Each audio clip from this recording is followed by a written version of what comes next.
Busquen, por favor, el Evangelio de Mateo, en el capítulo 10.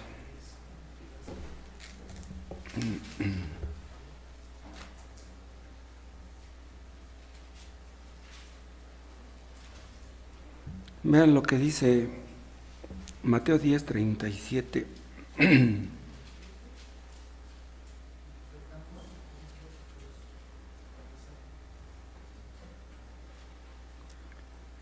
El que ama a padre o madre más que a mí, no es digno de mí. El que ama a hijo o hija más que a mí, no es digno de mí.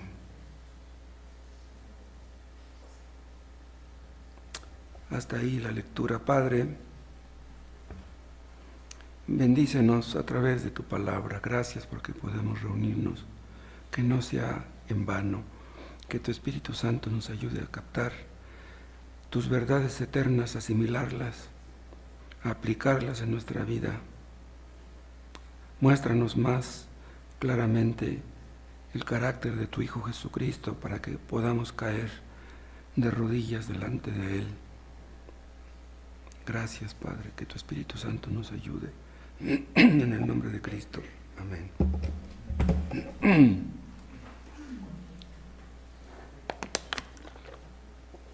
En una ocasión, un testigo de Jehová me dijo: a ver, enséñame un versículo donde Cristo diga yo soy Dios.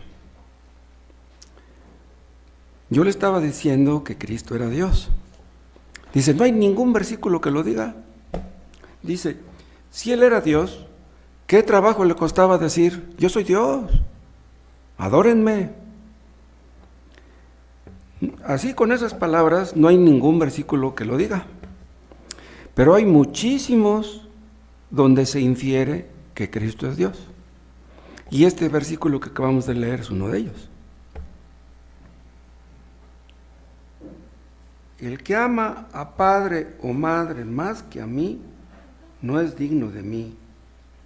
El que ama a hijo o hija más que a mí, no es digno de mí. Estas palabras en boca de un hombre sonarían a blasfemia. Serían una locura. Un hombre que dijera estas palabras estaría loco.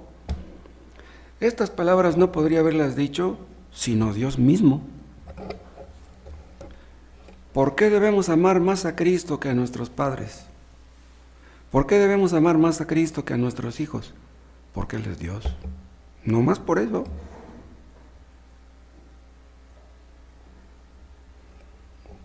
En un pasaje paralelo no lo dice exactamente así. Dice, el que no aborrece a su padre, a su madre, a su mujer y a sus hijos, no es digno de mí.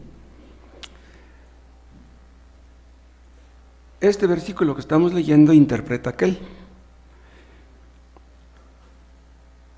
Si amamos más a nuestros padres que a Cristo, eso es como aborrecer a Cristo. Entonces, demostramos que amamos más a Cristo cuando Él está por encima de nuestros padres y de nuestros hijos. Normalmente, los padres tienen un afecto natural hacia sus hijos. O sea, todos los que somos padres queremos a nuestros hijos. Quisiéramos lo mejor para ellos. Desgraciadamente hay padres que no saben amar a sus hijos y actúan como si los odiaran. Pero pues aún los narcos, aún los sicarios, el dinero que ganan pues, se lo dan a sus hijos. Quieren que a sus hijos no les falte nada. Y los hijos normalmente tienen un afecto natural hacia sus padres. Los aman, sobre todo cuando son niños, ya después crecen y ya las cosas cambian.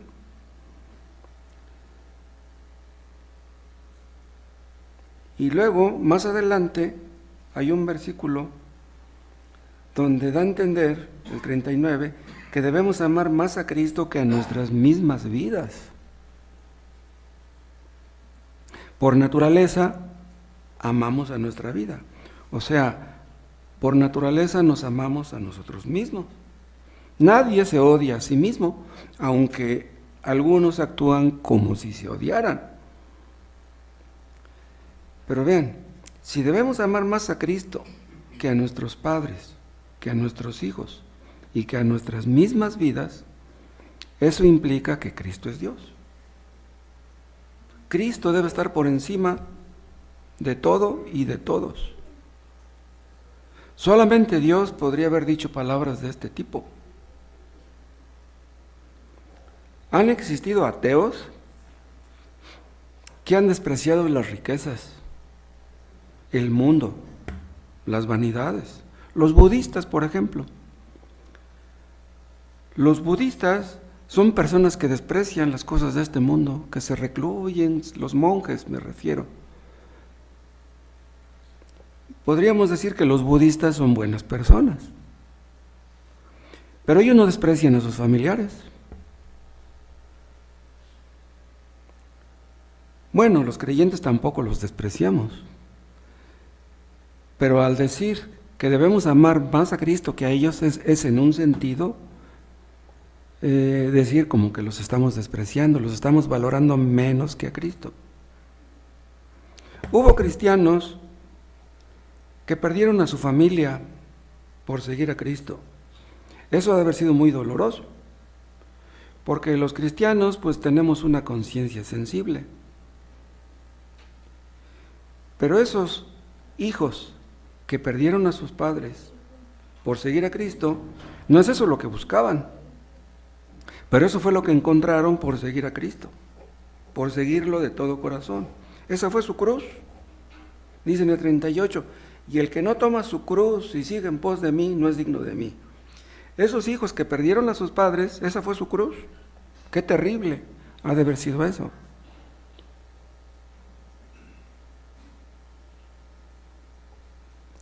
Debemos amar más a Cristo que a nuestros seres queridos por diferentes motivos.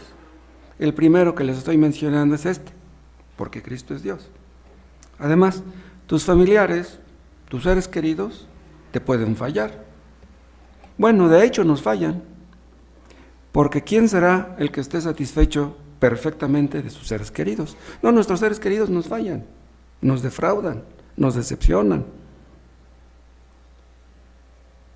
En realidad en este mundo todas las cosas nos fallan, pero Cristo no nos fallará.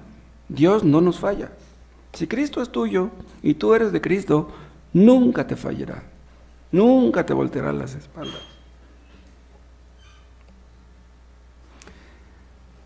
Este texto demuestra que Cristo es Dios, porque vean que Cristo dice que el que debe ocupar el primer lugar en nuestros afectos es Él. No dice que el Padre, no dice, el que ama a padre o madre más que a mi Padre, no es digno de mi Padre. No está diciendo eso. Está diciendo, el que ama a padre o madre más que a mí.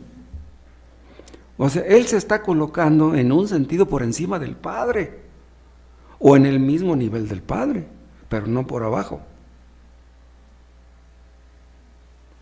En estos tres versículos, en el 37, el 38 y el 39, se menciona 7 veces la palabra mí, el pronombre personal mí.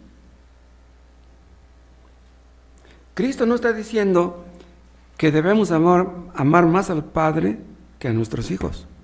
No está diciendo que debemos amar más a Jehová que a nuestros hijos. Entonces, si está diciendo que debemos amarlo más a Él, quiere decir que Él es Dios.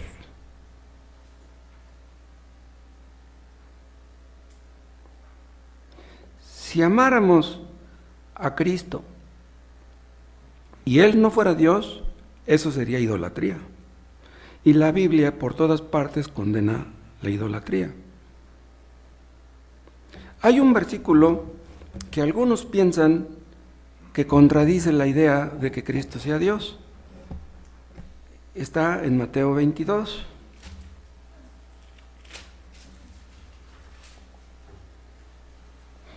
22, versículo 37. Vean desde el 36.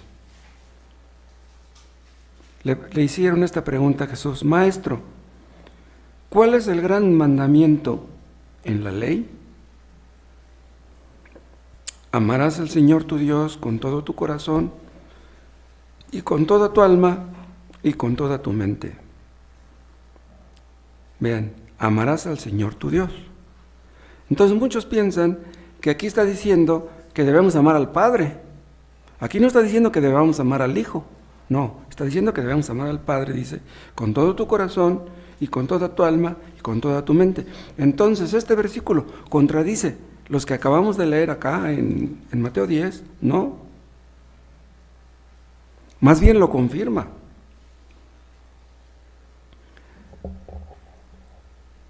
O sea, confirma lo que estamos leyendo aquí en Mateo 10. ¿Saben por qué? Porque los judíos atribuían la palabra Señor a Jehová. Dice Cristo: amarás al Señor tu Dios. Esa palabra, Señor, los judíos se la atribuían a Jehová. ¿Saben ustedes que la palabra Jehová no aparece en el Nuevo Testamento? La palabra Jehová aparece cientos de veces en el Antiguo. Pero la palabra Jehová se tradujo en el Nuevo Testamento como Señor. O sea, decir Señor y decir Jehová es lo mismo. Ahora, hay versículos donde Cristo dice ser el Señor. Por ejemplo, vean ustedes en Juan 13.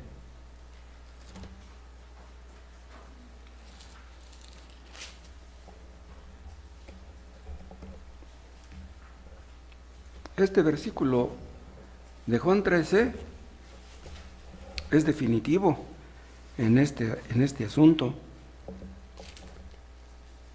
Juan 13:13. Vean lo que les dice Jesús a sus discípulos: vosotros me llamáis maestro y Señor, y decís bien, porque lo soy. Vean, los judíos no hubieran tenido problemas con estas palabras si Cristo les hubiera dicho: vosotros me llamáis maestro y decís bien, porque lo soy. O sea, si hubiera omitido la palabra Señor. Pero cuando está diciendo, ustedes me dicen maestro y me dicen Señor, está bien, soy ambas cosas. Ahora, Cristo es nuestro maestro para enseñarnos. Cristo es nuestro Señor para darnos órdenes. O sea, nosotros recibimos a Cristo como nuestro Señor y le rendimos obediencia. Y vean, una persona que no obedece a Cristo no es cristiana. Así de sencillo. Hay otro versículo que no anoté, donde Cristo dice: ¿por qué me llamáis Señor, Señor, y no hacéis lo que yo digo? Si ustedes dicen que soy el Señor, pues obedézcanme. ¿Qué caso tiene decirle Señor a Cristo y no obedecerle? Ahora vean, muchos quisieran a Cristo como su maestro, o lo reconocen como maestro, y creen que por eso ya son salvos. No basta con que tú lo reconozcas como maestro, tienes que reconocerlo como tu Señor, como tu dueño, como el dueño de tu vida. Debes entregarle tu vida a Él, porque si lo reconoces como maestro, podrás decir que es dueño de tu mente. Estás recibiendo sus enseñanzas, lo recibes en tu mente. Pero no basta con que tú creas que Cristo es Dios en tu mente, tienes que obedecerle. Entonces Él tiene que ser el dueño de tu voluntad, debe ser el que guíe tus pasos, tus caminos. Este versículo de Juan 13:13 es tremendo. Vosotros me llamáis maestro y Señor y decís bien, porque lo soy. Pudo haberles dicho Cristo: sí, ustedes está bien que me digan maestro, pero el Señor es Jehová, el Señor es mi Padre. No, yo soy su maestro y soy su Señor. O es como si estuviera diciendo: ustedes me llaman maestro y Dios, está bien, soy su maestro y soy su Dios. Los judíos es imposible que hubieran aceptado eso. Precisamente por eso lo mataron los judíos, porque ellos entendían que al llamarse Señor se estaba haciendo a sí mismo igual que Dios. O sea, los judíos entendían bien eso. Los testigos de Jehová no lo entienden.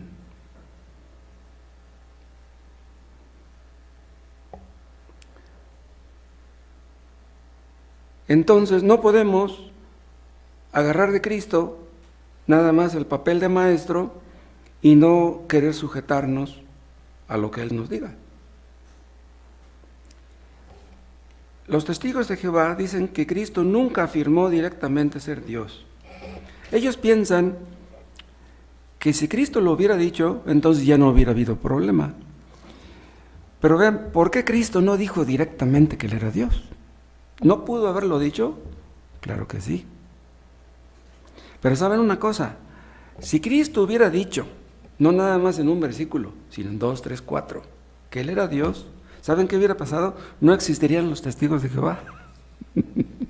No existirían. En otras palabras, los testigos de Jehová existen porque Dios quiso que existieran. ¿Sí? Sí. Dios quiso que existieran las religiones falsas. ¿Cuántas personas han caído en la trampa de las religiones falsas? ¿Y saben ustedes por qué cayeron? Porque Dios quiso que cayeran. ¡Wow! Dios no quiere salvar a todos.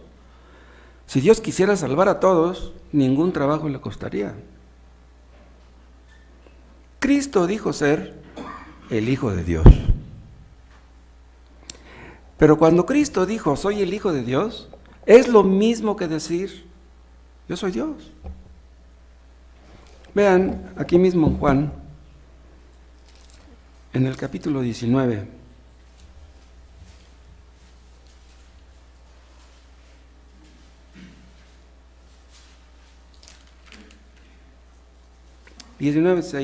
cuando le vieron los principales sacerdotes y los alguaciles, dieron voces diciendo, crucifícale, ya lo habían arrestado.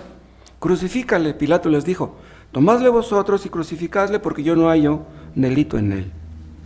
Los judíos le respondieron, nosotros tenemos una ley y según nuestra ley debe morir porque se hizo a sí mismo Hijo de Dios. Vean, se hizo a sí mismo. Cristo se hizo a sí mismo Hijo de Dios, ¿no? Él es Hijo de Dios eternamente. O sea, Cristo no llegó a ser Hijo de Dios. ¿Sí? Nuestros hijos llegaron a ser nuestros hijos. ¿Cuándo? Bueno, pues el padre tuvo relaciones con la madre y como resultado pues nació el hijo. Es el hijo de sus padres. Pero el Hijo de Dios llegó a ser el Hijo de Dios. ¿Cómo? ¿Cómo fue que él llegó a ser hijo? En Hebreos 1 hay un versículo donde Dios dice acerca de Cristo, vean este texto, en Hebreos 1.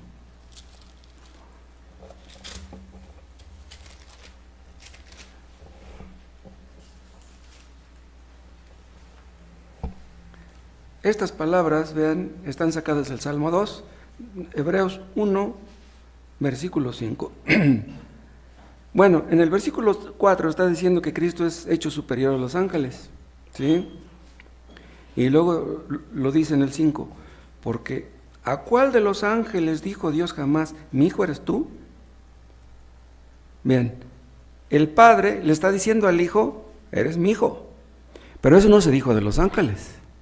Hay versículos donde se dice que los ángeles son hijos de Dios, pero con minúscula. Pero aquí la palabra hijo está con mayúscula, ¿sí? Y así, de esta manera, nunca se les llamó a los ángeles. Entonces dice, porque ¿a cuál de los ángeles dijo Dios jamás, mi hijo eres tú, yo te he engendrado hoy? Estas palabras están en el Salmo 2. Y de aquí se agarran los testigos de Jehová para decir que Cristo fue engendrado. O sea, como que el Padre tuvo relaciones no sé con quién. Y como resultado nació el Hijo. Pero ¿por qué dice aquí el Padre acerca del Hijo, yo te he engendrado hoy? ¿En qué sentido el Padre engendró al Hijo? El Padre engendra a un hijo por medio de la esposa. Pero ¿de qué manera el Padre engendró al Hijo? Bien, engendró al Hijo en el vientre de María.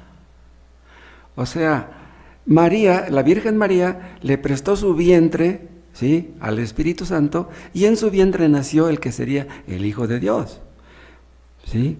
Pero nosotros, si queremos meternos ahí y entender eso, pues ¿cómo podemos entenderlo? ¿Cómo podemos explicarlo? Entonces, Cristo fue engendrado como hombre. O sea, como Dios, Él no podía ser engendrado.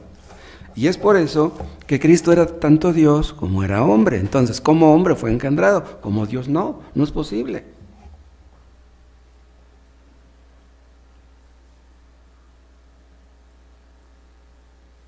Hay muchos versículos que demuestran que Cristo es Dios. Pero son versículos que pueden ser entendidos por quien dispone su corazón para entender. Porque una persona puede estar leyendo la Biblia año tras año tras año sin llegar a entender esto. Por ejemplo, vean el caso de Judas Iscariote.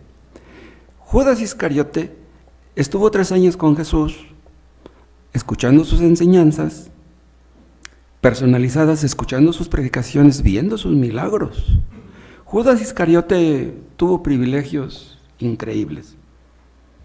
Pero Judas Iscariote nunca entendió que Cristo era Dios. ¿Pero cómo es eso? Eso es algo que Dios le reveló a 11 apóstoles. Le dice a Pedro: bienaventurado eres Simón, hijo de Jonás, porque esto no te lo reveló carne ni sangre, sino mi Padre que está en los cielos. ¿Qué es esto? Que Cristo era Dios, el Hijo del Dios viviente. Eso es algo que el Padre le reveló a Pedro, que Cristo era Dios. Pero eso no se lo reveló a Judas Iscariote. Judas Iscariote traicionó a Cristo porque llegó a la conclusión que Cristo era un farsante. Por eso fue a traicionarlo. Prefirió ganarse unas monedas de plata. Le importó más el dinero porque él nunca entendió quién era Cristo. ¿Por qué? Porque el Padre no se lo reveló. Entonces, para que una persona entienda que Cristo es Dios, es necesario que el Padre se lo revele. Si yo les digo a ustedes, escriban en un cuaderno 1000 veces, Cristo es Dios, escríbanlo 1000 veces, ¿por eso van a llegar a la conclusión que Cristo es Dios? No.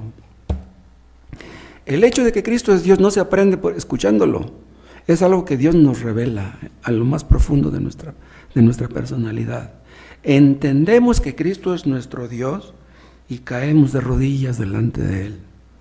Cuando una persona hace eso, ya la hizo.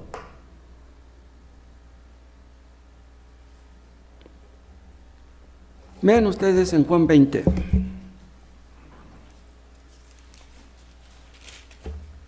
Juan 20, empezamos en 24. Pero Tomás, uno de los 12, llamado Dídimo, no estaba con ellos cuando Jesús vino, o sea, cuando se les apareció ahí. Le dijeron pues los otros discípulos a Tomás: al Señor hemos visto.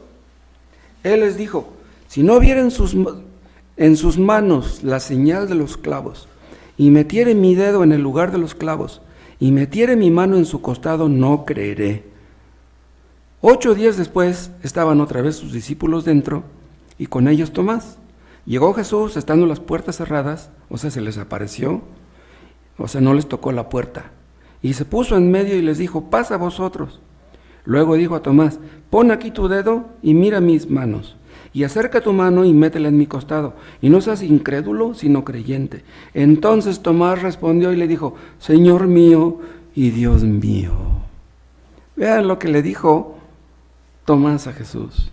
Con que le hubiera dicho Señor mío, ya le estaba reconociendo como Dios, pero al agregar Dios mío, pues ya es para quitarle las dudas al más escéptico. Ahora vean,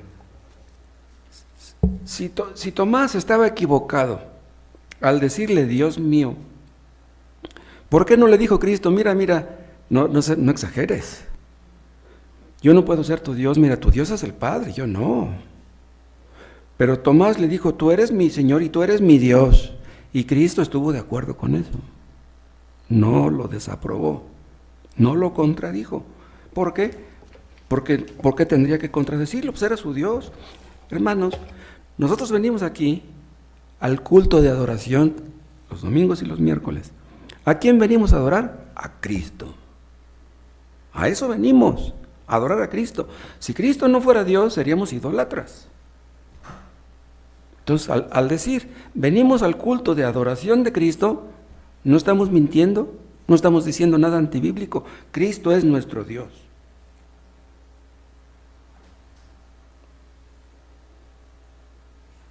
Vean otro texto, en Mateo 28.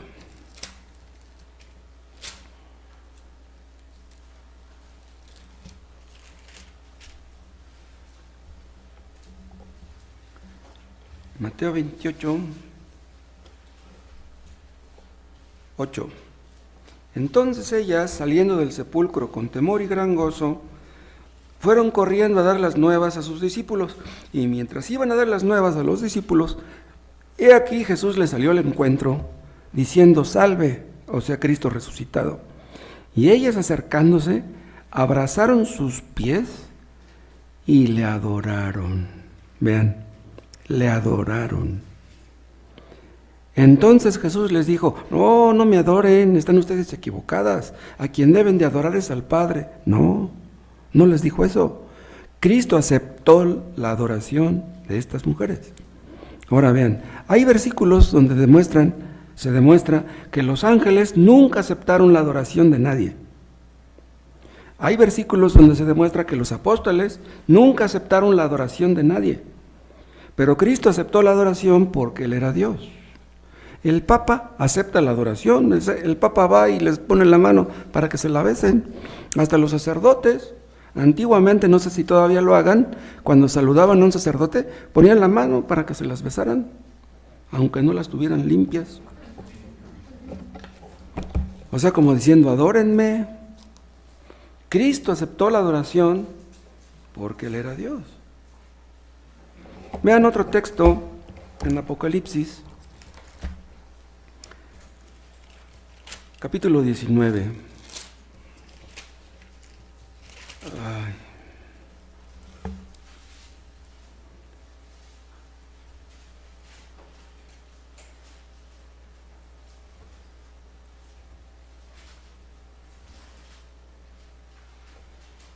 (19:9) Y el ángel me dijo: escribe. Bien, un ángel le está diciendo a Juan: escribe, bienaventurados los que son llamados a la cena de las bodas del Cordero.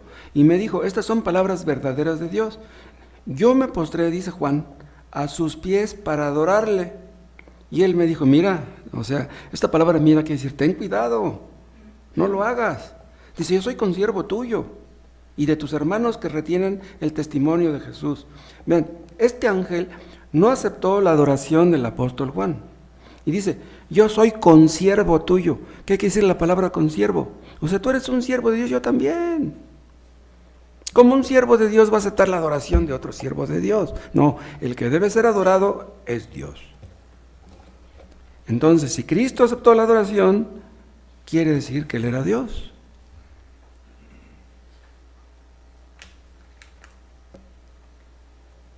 Los apóstoles, cuando veían que Cristo hacía ciertas cosas, se espantaban.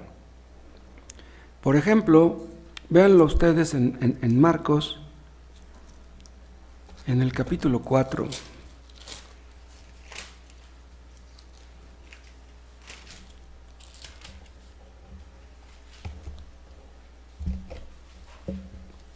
Marcos 4, 37.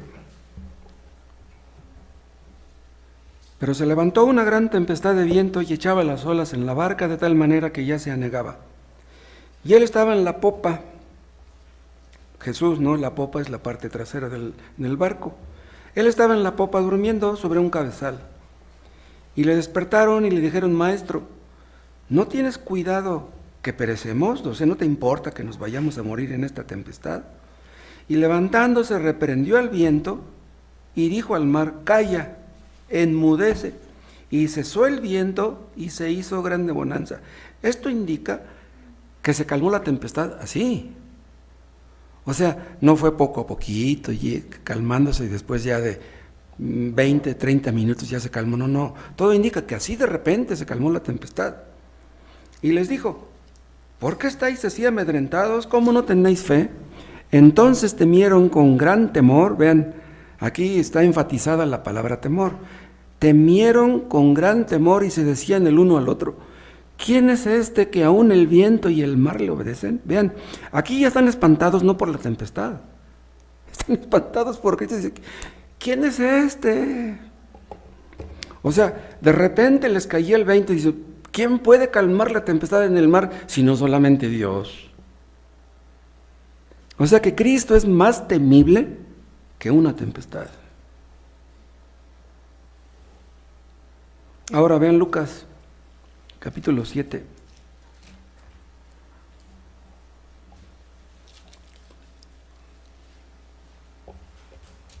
Aquí hace una parábola, Cristo da una parábola. Y vean en el 41, Lucas 7, 41. Un acreedor tenía 2 deudores. El uno le debía 500 denarios y el otro 50. No teniendo ellos con qué pagar, perdonó a ambos. Di pues, ¿cuál de ellos le amará más? Respondiendo Simón dijo, pienso que aquel a quien perdonó más. Y él le dijo, rectamente has juzgado. Y vuelto a la mujer dijo a Simón, ¿ves esta mujer? Entré en tu casa y no me diste agua para mis pies. Mas esta ha regado mis pies con lágrimas y los ha enjugado con sus cabellos. No me diste beso, mas esta, desde que entré, no ha cesado de besar mis pies. No ungiste mi cabeza con aceite, mas esta ha ungido con perfume mis pies. Por lo cual te digo que sus muchos pecados le son perdonados porque amó mucho, mas aquel a quien se le perdona poco, poco ama. Y a ella le dijo, tus pecados te son perdonados. Vean lo que le dice Jesús a esta mujer. Y los que estaban juntamente sentados a la mesa comenzaron a decir entre sí, ¿quién es este? Vean, se espantaron igual, que también perdona pecados. ¿Quién es este? Pues conocemos la respuesta, Cristo es Dios. Entonces, quiere decir, vean el 41, 7:41. Un acreedor tenía 2 deudores. ¿Quién es el acreedor? Es Cristo. ¿Quién es el acreedor? A quien se le debe. ¿Sí? Los deudores estamos representados por nosotros, por los seres humanos. Entonces, ¿a quién es a quien le debemos? Es a Cristo. ¿Quién vendrá a juzgar un día a los pecadores? Es Cristo. O sea que cuando una persona peca, está ofendiendo a Cristo. Él será el juez. ¡Wow! No es al Padre a quien le debemos por nuestros pecados, es al Hijo. Es tremendo esto. La gran deuda de pecado que tenemos y que nunca podemos pagar por nosotros mismos es Cristo. Quien va a juzgar, escuchen, quien va a juzgar a los pecadores el día del juicio no es el Padre, no es el Espíritu Santo, es el Hijo. Y Él es el que perdona los pecados.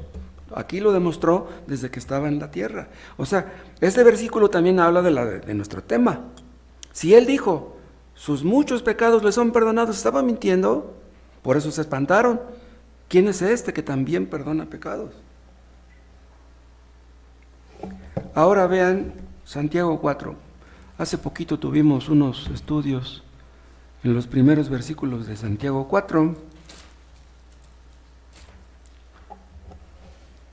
Y vean lo que dice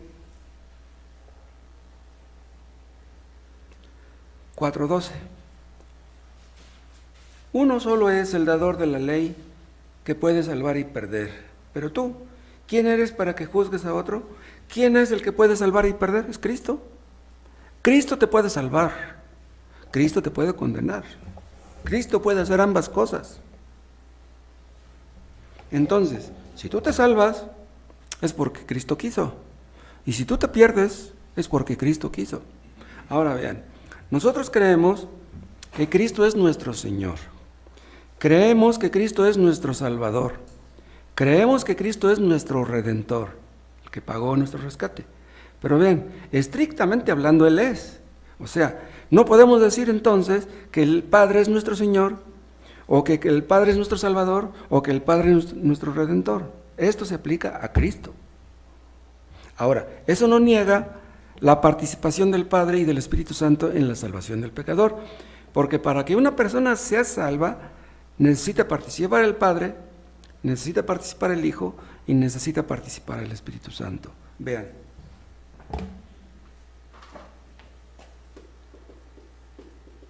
El Padre, el Hijo y el Espíritu Santo participan en la salvación. ¿Qué es lo que hace el Padre? Escoge. El Hijo redime y el Espíritu Santo regenera. Vean, el Padre escogió a los que iban a ser salvos. De entre la raza caída, de entre todos los que merecíamos ir al infierno, el Padre escogió a unos para que fueran salvos. Y el Hijo muere en la cruz para salvar a esos que el Padre le dio. Dice en Juan 17, dice, yo te ruego por los que me diste. Dice, los que me diste porque tuyos son. Esos que le son dados por el Padre al Hijo son los escogidos, se los da como un regalo. ¿Sí? Entonces el Padre pone su parte, los escoge. El Hijo pone la suya muriendo en la cruz, los redime. La palabra redimir quiere decir rescatar, los rescata de la muerte, del infierno, del pecado, etc. Entonces el Espíritu Santo pone su parte, los regenera, y no solamente los regenera, los santifica, los guía, los ilumina, etc. Entonces cada quien pone su parte, pero nuestro Redentor, la palabra más preciosa para nosotros es esa, Cristo nuestro Redentor, es el que nos rescató, el que con su sangre hizo posible que nosotros fuéramos salvos. Entonces, nosotros creemos en un Dios trino, el Padre, el Hijo y el Espíritu Santo. Ahora vean, nosotros creemos en la Trinidad, pero Roma cree en una tetraunidad. Pero vean, cada quien colaboró con su parte. Si quitan ustedes a uno de ellos ahí, algo estaría incompleto. Tenemos que creer en los tres, que son un solo Dios. Pero la Iglesia Católica agrega aquí a la Virgen María. A la Virgen María la Iglesia Católica la llama corredentora. Esa palabra corredentora quiere decir que Cristo es nuestro Redentor, pero la Virgen María también. O sea, Cristo murió en la cruz, pero algo hizo María para redimirnos también. ¿Pero qué hizo? ¿Qué hizo ella? ¿Cómo podríamos demostrar con la Biblia que María es corredentora? Y lo que son las cosas, ellos le dan más importancia al papel de María que al papel del Padre y del Hijo y del Espíritu Santo. Una blasfemia. Vean ustedes en Filipenses, en el capítulo 3.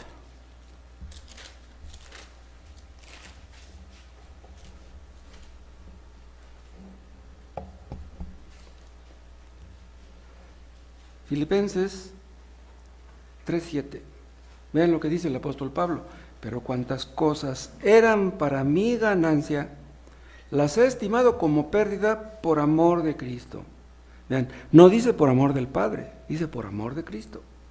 Y ciertamente, aún estimo todas las cosas como pérdida por la excelencia del conocimiento de Cristo Jesús, mi Señor. Vean, no dice la excelencia del conocimiento del Padre, está hablando de Cristo. Por amor del cual lo he perdido todo y lo tengo por basura para ganar a Cristo. No dice para ganar al Padre. Entonces ven ustedes cómo Pablo está honrando aquí a Cristo, reconociéndolo como su Señor, como su Dios.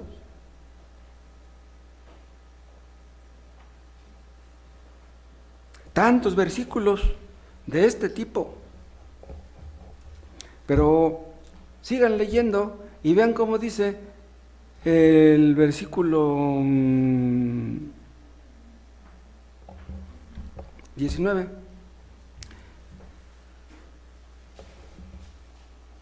No miento. Estoy equivocado. No, pasen a Efesios, perdón. Efesios capítulo 3.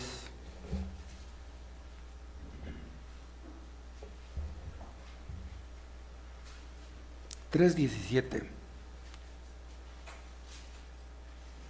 Está orando Cristo, vean lo que les está diciendo, de qué manera ora por los efesios. Dice, para que habite Cristo por la fe en vuestros corazones, a fin de que arraigados y cimentados en amor, seáis plenamente capaces de comprender con todos los santos cuál sea la anchura, la longitud y la profundidad y la altura, y de conocer el amor de Cristo. Vean, en el 17 habla de que Cristo, Él quiere que Cristo habite por la fe en los corazones de los efesios. Nosotros creemos que el Espíritu Santo habita en el creyente, pero aquí no está hablando de que habite el Espíritu Santo, está diciendo que habite Cristo. Y luego en el 19 dice, y de conocer el amor de Cristo. Aquí no está hablando ni del Espíritu Santo ni del Padre. Conocer el amor de Cristo, dice, que excede a todo conocimiento para que seáis llenos de toda la plenitud de Dios. ¿Pero por qué? Aquí donde dice, seáis llenos de toda la plenitud de Dios, se refiere a la plenitud de Dios el Padre. Pero vean cómo está hablando de Cristo primero, en el versículo 17, y luego habla del amor de Cristo en el versículo 19 al empezar, y al final habla de toda la plenitud de Dios. ¿Por qué? Porque al tener a Cristo, ¿sí?, y al conocer el amor de Cristo, somos llenos de la plenitud de Dios. ¿Por qué? Porque Cristo es Dios. ¿Me explico? O sea, no se necesita ser tan inteligente para entender esto, ahí está, para el que quiere verlo. Entonces, somos llenos de toda la plenitud de Dios, porque teniendo a Cristo, pues tenemos a Dios. No hay diferencia entre tener a Cristo y tener a Dios, es lo mismo. Además, otra cosa, acuérdense ustedes que la palabra Jesús se compone de dos palabras. Esta palabra habla de Jehová y esta palabra quiere decir salva. Entonces, la palabra Jesús quiere decir Jehová salva. ¿Qué quiere decir esto? Que Cristo es Jehová. Pero los testigos de Jehová supuestamente adoran a Jehová y a Cristo lo hacen a un lado. Pobres, no entienden. Cristo es Jehová. O sea, el Jehová del Antiguo Testamento es el Cristo del Nuevo Testamento, no hay ninguna diferencia.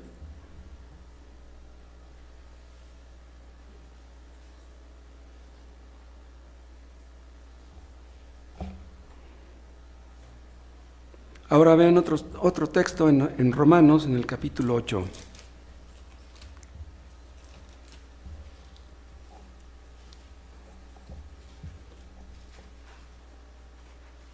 (8:37) Antes, en todas estas cosas somos más que vencedores por medio de aquel que nos amó. ¿Quién es el que nos amó? Vean lo que dice el 39, ni lo alto, ni lo profundo, ni ninguna otra cosa creada nos podrá separar del amor de Dios que es en Cristo Jesús, Señor nuestro. Vean, el que nos amó es Cristo. Pero aquí está hablando también del amor de Dios. O sea, el amor de Dios es el amor de Cristo. El amor de Cristo que se manifestó a través del amor de Dios. ¿Sí? O no, el amor de Dios se manifestó a través del amor de Cristo. Entonces, cuando Cristo nos amó, era Dios que nos estaba amando a través de Cristo. ¿Por qué? Porque Cristo es Dios. El amor de Dios y el amor de Cristo es lo mismo. ¿Por qué fuimos salvos? Porque Cristo nos amó. No fuimos salvos porque nosotros le amáramos, sino que le amamos porque Él nos amó. Fuimos salvos porque Él nos amó. Nosotros le amamos a Él porque Él nos amó primero. Ahora vean otro texto, Marcos en el capítulo 13.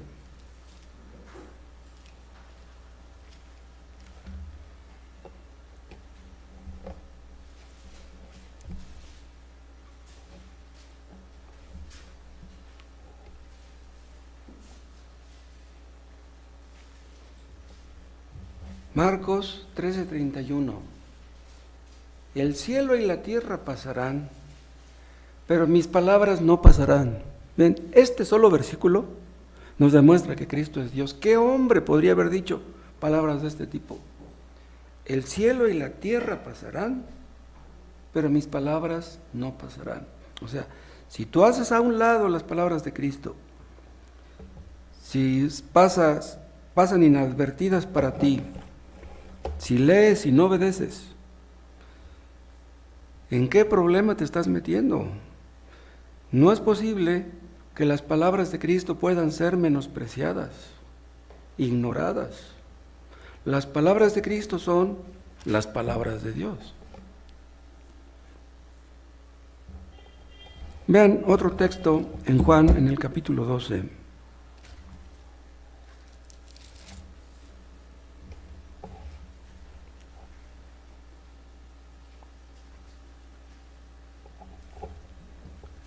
Juan 12, 48, son parecidas a las que acabamos de leer. El que me rechaza y no recibe mis palabras, tiene quien le juzgue. La palabra que he hablado, ella le juzgará en el día postrero. Pero vean cómo dice, el que me rechaza. Aquí no dice el que rechaza a mi Padre, está diciendo el que me rechaza a mí. ¿Qué palabras? Solamente Dios podría haber dicho cosas de este tipo. Cristo demostró de muchas maneras que era Dios. Cristo sanaba enfermedades incurables, enfermedades congénitas, enfermedades orgánicas, mancos, cojos, ciegos.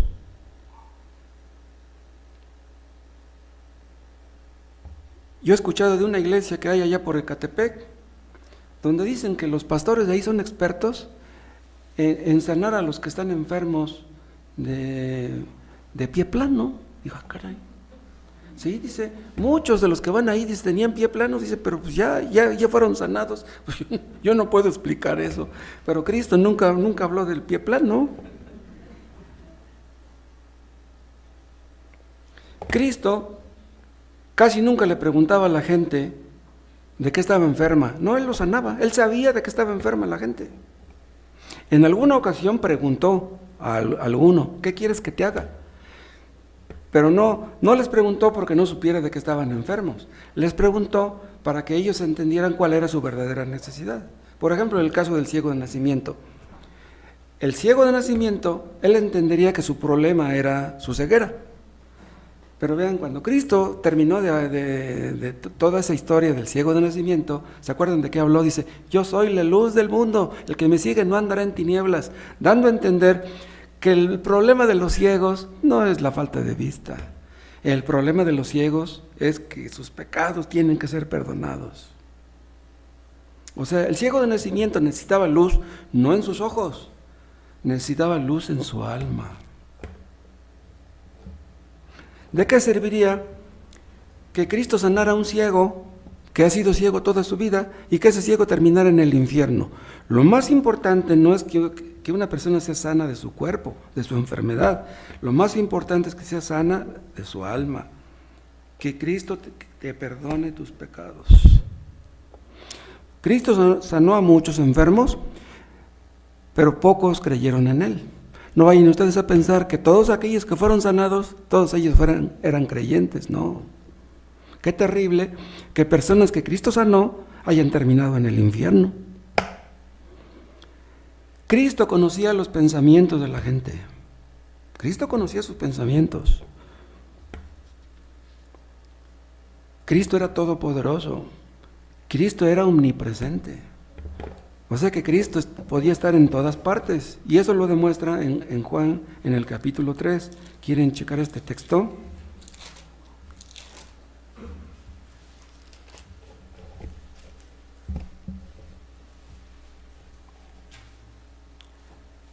Ven lo que dice aquí Jesús, 3:13, Juan 3:13. Nadie subió al cielo sino el que descendió del cielo. Está hablando de Él mismo. Nadie subió al cielo sino el que descendió del cielo. Pero vean, ¿cómo es que descendió del cielo y luego subió al cielo? Aquí no dice que Él subiría, no, él está diciendo que Él está subiendo.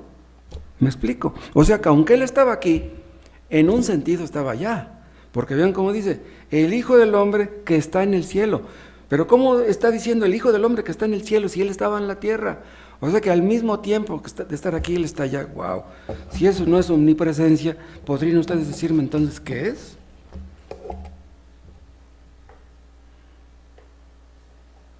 Además, vean otro texto ahí mismo en Juan, en el capítulo 10, que también claramente habla de que Cristo es Dios. Juan 10, vean el versículo 30. Aquí dice Jesús, Juan 10:30, yo y el Padre uno somos. Vean. Pero entonces el Padre es el Hijo es el Padre. No, el Padre es el Padre y el Hijo es el Hijo. Pero entonces, ¿por qué dice yo y el Padre uno somos? Uno en esencia. En otras palabras, no hay diferencia entre Él y yo. Le dijo a Tomás, el que me ha visto a mí, ha visto al Padre. Pero Cristo no era el Padre, era el Hijo. Ahora, es interesante notar que cuando dice yo y el Padre se pone el primero. No dice el Padre y yo, no dice yo y el Padre. Y qué tremendas palabras son estas. Los discípulos y muchos que no lo eran, que lo seguían por curiosidad, veían a Cristo hacer milagros y quedaban impresionados. La gente se impresionaba por la forma como Él hablaba. Mandaron a unos alguaciles a arrestarlo, pero se quedaron absortos ahí escuchándolo y ya no lo arrestaron, les dio miedo. Y ya regresaron con los jefes y le preguntaron, ¿qué pasó? ¿Dónde está él? No, dice, no lo agarramos. ¿Y por qué no lo agarraron? Dice, nunca un hombre jamás habló como este hombre. ¿Cómo nos mandan que lo arrestemos? Muchos escucharon a Cristo predicar, pero no fueron salvos. El hecho de que una persona escuche a un gran predicador hablar, eso no garantiza nada. Una persona es salva no porque una persona predique bien. Una persona es salva porque Dios quiere salvarlo, aunque predique un burro. Es tan grandioso lo que Cristo hizo, es tan maravilloso lo que Cristo hizo, que cómo no vamos a amarle.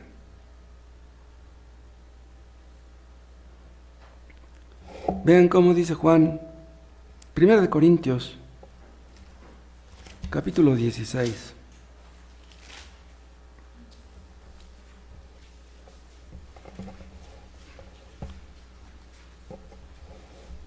Vean ya al final de este capítulo, 1 Corintios 16, el versículo 22. El que no amare al Señor Jesucristo, sea anatema. Vean, esta palabra anatema es tan terrible que Dios no quiso que se tradujera al español. Dios no quiso que se tradujera al español. ¿Qué quiere decir la palabra anatema? Quiere decir maldito. El que no amare al Señor Jesucristo sea maldito. ¡Wow! ¿Pero por qué? No amar a Dios es el más... Amar a Dios es el más grande mandamiento. Entonces, no amar a Dios es violar el más grande mandamiento. Entonces, no amar a Cristo es lo mismo que no amar a Dios. Entonces, quiere decir que la maldición de Dios y la maldición de Cristo están sobre todos los que no le aman. Si Cristo era Dios que se hizo carne y vino al mundo, ¿cómo no amarle? Si derramó su sangre para perdonar nuestros pecados, para limpiarnos, ¿cómo no amarle? Cristo se humilló, se hizo hombre, nació pobre, fue pobre toda su vida y murió terrible muerte en la cruz. ¿Cómo no amarle? Si Cristo murió en la cruz para que pudiéramos tener vida eterna, ¿cómo no amarle?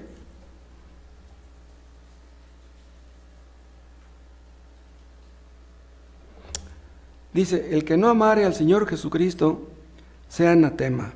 Y luego dice, el Señor viene. ¿Quién es el Señor? Es Cristo. O sea, ese hombre que los hombres no aman, va a venir otra vez. Vino hace 2000 años, vendrá de nuevo. Tal vez no falte mucho para que venga. Entonces los hombres se van a llenar de espanto. Entonces los hombres entenderán quién era Él. Entonces los hombres doblarán su rodilla y toda lengua confesará que Cristo es el Señor. Ese texto, ¿en dónde está? Que toda lengua confesará que Cristo es el Señor. La palabra confesará quiere decir que toda gente reconocerá quién es Cristo. Pero muchos van a reconocer que Cristo es Dios demasiado tarde, cuando ya no habrá remedio.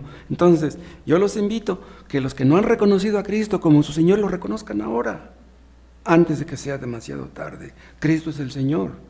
Cristo es tu dueño, te guste o no te guste. A Él le rendiremos cuentas. Él es el que puede perdonarte. Él es el que puede salvarte. Los apóstoles Estaban impresionados, espantados de ver lo que Cristo hacía. Qué dicha la de ellos, haberlo visto. ¿Se imaginan? Haber visto a Cristo, haber platicado con Él, haberlo tocado.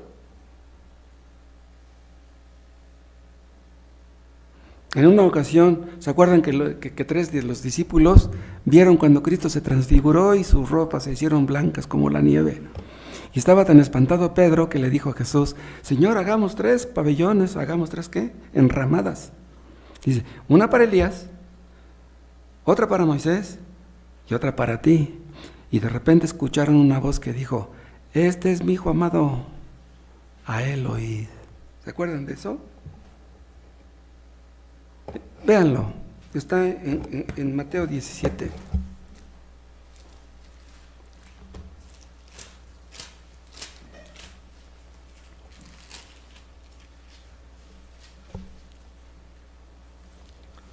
Mateo 17. 6 días después, Jesús tomó a Pedro, a Jacobo y a Juan su hermano, y los llevó aparte a un monte alto, y se transfiguró delante de ellos, y resplandeció su rostro como el sol, y sus vestidos se hicieron blancos como la luz. Y aquí les aparecieron Moisés y Elías hablando con él. Vean, imagínenselo de estos apóstoles viendo ahí a Jesús platicar con Moisés, que había muerto miles de años, y Elías, que hacía cientos de años que había muerto. Entonces Pedro dijo a Jesús: Señor, bueno es para nosotros que estemos aquí. Si quieres, hagamos aquí 3 enramadas, una para ti, otra para Moisés y otra para Elías. Mientras él aún hablaba, una nube de luz los cubrió, y aquí una voz desde la nube que decía: este es mi Hijo amado, en quien tengo complacencia, a él oíd. Vean, Moisés como representante de la ley, Elías como representante de los profetas. O sea, en Moisés y en Elías están encerrados todo lo que es el Antiguo Testamento. Y les dice la voz del cielo, dice: este es mi Hijo amado, a él oíd. Olvídense de Moisés, olvídense de Elías, este es mi Hijo amado, a él escúchenlo. Moisés, que era un hombre, Elías, que era un hombre, Cristo es mi Hijo, a él escúchenlo. Cristo se cuece aparte, no hay nadie como Cristo. ¿Entienden ustedes por qué debemos amarle?